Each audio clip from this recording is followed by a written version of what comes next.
这是一道可以直接当汤来喝，也可以当作是一碗面的汤底料理——番茄鸡蛋汤或番茄鸡蛋面。备料的方式超简单，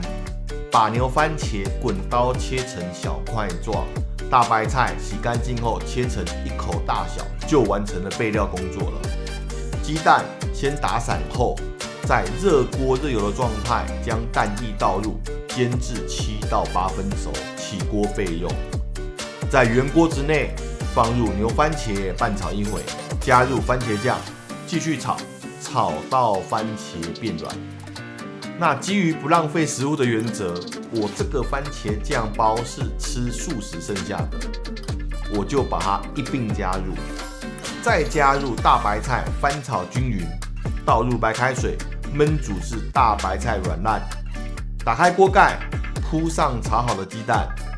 并且把一整盒的五花肉片一片一片的丢到锅中烫熟，最后加入盐巴、味精，调整一下咸淡，就完成了一道汤品。想要吃面的人就准备1碗白面条，把刚刚煮好的番茄鸡蛋汤汁淋在面条上，就变成了一道番茄鸡蛋面了。